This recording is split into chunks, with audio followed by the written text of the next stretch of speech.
In the lively city of Lagos, there was a young woman named Cha-Cha, renowned for her beauty, intelligence, and vibrant personality.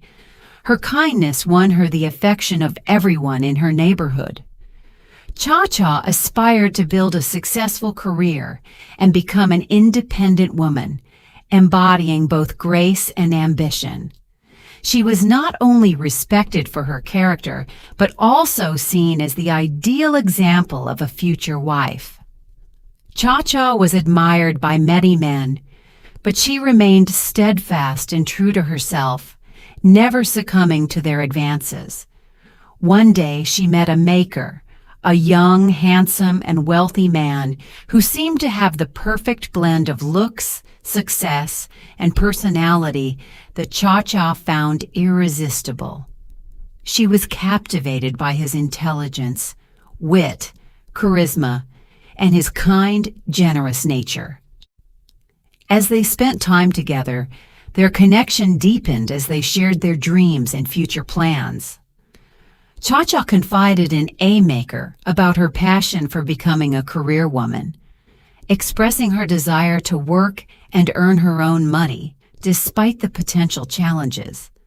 Makika married Cha, promising her all the support she needed and assuring her that she could continue working even after their marriage. Cha was thrilled, feeling that Makika had swept her off her feet. When Makika proposed, Cha eagerly accepted, convinced she had found her Mr. Right and dream man. However, little did Cha know, this decision was about to lead to significant complications. They began planning their wedding, including pre-wedding photo shoots and other preparations. Their wedding was a lavish affair, marked by expensive photography, high-end shopping, and opulent decorations. It became the talk of the town, with every detail meticulously curated. They hired the top interior decorator, the finest caterer, and booked the grandest hall. The event was so extravagant and costly that it was featured on all the radio stations. It was truly a wedding of the elite, a spectacle that captivated the entire city. Cha was devastated and heartbroken because the person she had fallen in love with seemed to have changed completely. From her makeup and outfits to her beard and everything else, everything was luxurious and expensive. They had hired the best stylist and fashion designer available. Cha had been overjoyed, believing she had met not just Mr. Right, but a wealthy Mr. Right. Little did she know that this Mr. Right would soon become a source of immense pain for her. They had their white wedding, but things were far from perfect. Everyone was thrilled for Cha and her groom, who were overjoyed after their white wedding. Following their lavish reception, they headed off for their honeymoon at a luxurious hotel. A few months after their return, Cha began to notice a change in her partner. Maker started displaying a kind of behavior she had never seen before. He had become quite strict and distant. The charming and caring man Cha had fallen in love with had been replaced by a cold and distant stranger. Maker became controlling and used harsh words towards her. He forbade her from walking around or doing anything in the house and expressed that he had no interest in having children. Instead, he demanded that Cha focus solely on household chores, cleaning, doing laundry, and cooking. Without any help around the house, and with Maker imposing strict control, the once loving couple had become strangers to each other. Cha was devastated and heartbroken, as this was not the man she had fallen in love with. She confided in her friends, but no one believed her because Maker appeared to be a gentle, peaceful, and loving man, and he was wealthy. One day, Cha discovered she was pregnant, despite Maker having previously expressed his disinterest in having children. Feeling scared and confused, Cha informed Maker about the pregnancy. Maker insisted that she should terminate it. Overwhelmed by sadness and uncertainty, Cha decided to seek help for Maker's mother. Cha explained everything to Maker's mother, including what her son had said.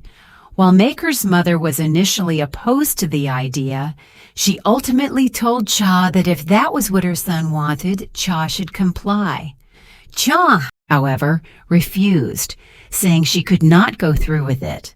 She questioned why she should have to do such a thing when Maker was her husband. Maker told Cha not to have the child, and Cha, angered, told her mother-in-law that she intended to keep it, questioning why Maker was refusing. Saddened, Cha faced Maker's ultimatum: leave his house if she chose to have the child. Distraught, Cha cried to her mother. One day, when Cha returned home to retrieve something, she discovered another woman cooking in her kitchen at Maker's house. Cha chose not to say anything to the woman. Cha walked straight to Maker and confronted him about the woman in the kitchen. Maker, showing no remorse, told Cha she had no right to question his authority and that he could bring anyone into the house. A few months later, Cha gave birth to a beautiful baby boy. Overjoyed, she held her child for the first time, sharing the moment with her mother. Cha was in the hospital because Maker refused to visit her and the baby. Her mother took care of both her and the newborn while she was in the hospital. After Cha left the hospital, Maker's mother came by to see the baby, but Maker never once bothered to check on the child. After considerable persuasion from his mother, Maker finally agreed to visit the baby and asked Cha to return home with the child, as per his mother's request. Despite Cha's pleas and persuasions, even after she and the baby returned to Maker's house, he remained distant and unresponsive. Maker never touched the child, ignoring its cries while he focused on his phone, chatting with different women, and making various calls without showing any emotion towards the baby. His behavior grew increasingly rude as he brought different women into the house, even while Cha was at home. These women took over the kitchen and other areas, treating Maker's house as their own. Despite all her efforts to please him, Cha found herself constantly walking on eggshells around Maker, afraid to provoke his anger. No one understood what Cha was enduring because she appeared to be wealthy and happy. However, the outward sparkle was deceiving. Despite appearances, she was far from content. Cha was heartbroken and cried every day because Maker refused to provide money for her and their son's needs. One day, feeling she had reached her limit, Cha confronted Maker about his drastic change in behavior. She demanded to know why he had become so different. To her dismay, Maker showed no remorse and revealed that he had never loved her from the start. Maker admitted that he had only used his money to marry Cha to prove he was capable of doing so. Cha realized that the love she thought was real was merely an illusion. Summoning all her strength and courage, she made the difficult decision to leave Maker, determined to rebuild her life and seek happiness on her own terms. As Cha walked away from her tumultuous marriage, she learned a valuable lesson. Cha discovered the true nature of love. It isn't found in expensive gifts or lavish gestures, but in kindness, respect, and understanding. Although her heart was bruised, Cha emerged stronger and wiser, ready to face whatever challenges lay ahead. The moral of this story is that true love is not defined by material wealth or extravagant displays, but by genuine kindness, respect, and empathy. It's crucial to recognize the difference between authentic affection and superficial gestures.